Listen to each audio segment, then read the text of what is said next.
गिबियावनो भिडिअ नायगिरि रायजो राजा बयखौबो दिनैनि बे 26 फेब्रुवारि शिवरात्रिनि दिनाव बरायग्रोना लाबाय। आं दा गुगामुख हनुमान मन्दिराव दंफैयो। जाहाथे हनुमान मन्दिरनि बबे खनायाव मा दं गासिबो आं नोंथांनो देखायलांनो, जाहाथे लोगोफोर नायलांबानो जाबाय। थौदो बिदिबा भिडिअखौ स्टार्ट खालामनोसै। हाबलांनोसै मोनसे देखायलांनि।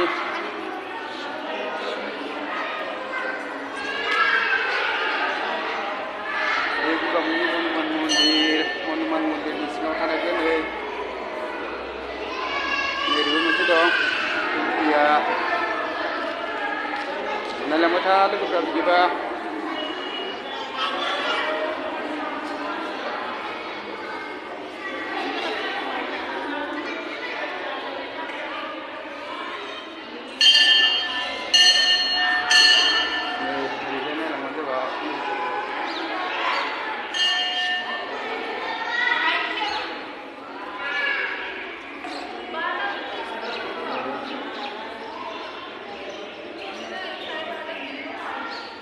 सिङाव ओरैबायदि दंफां दं।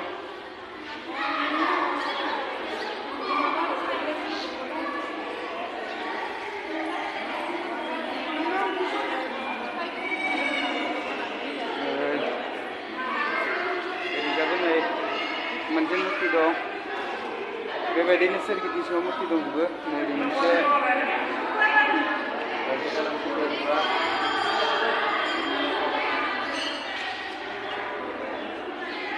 नै ओरैबो मोनसे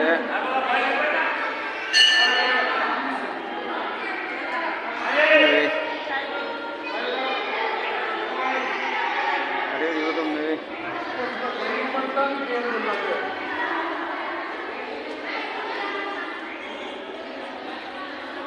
ओरैबो मुर्तिया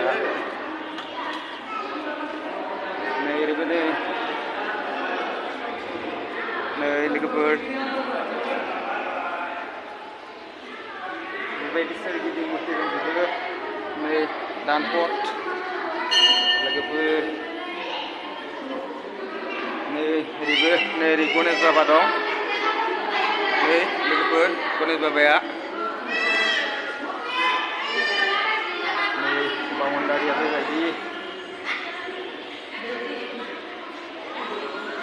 लोगोफोर देखायलांनि सोरगिदिं मा दङ।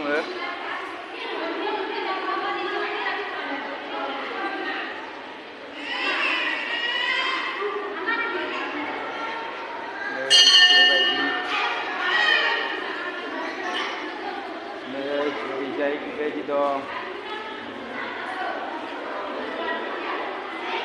गोबां समायना बियो लोगोफोर। गुगामुख हनुमान मन्दिर। ओरैहाय शिबलिंगाव दै लुदो। दै गाइखेर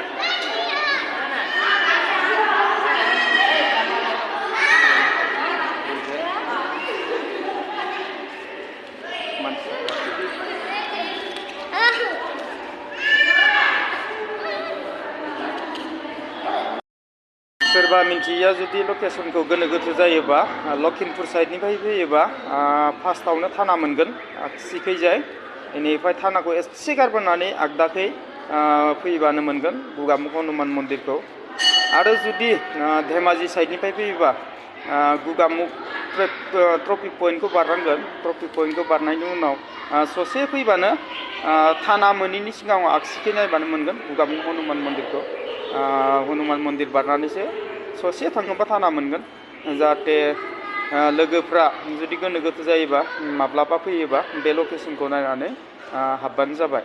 दिनैनि भिडिअआ बेखिनियानो। गोजोन्थों।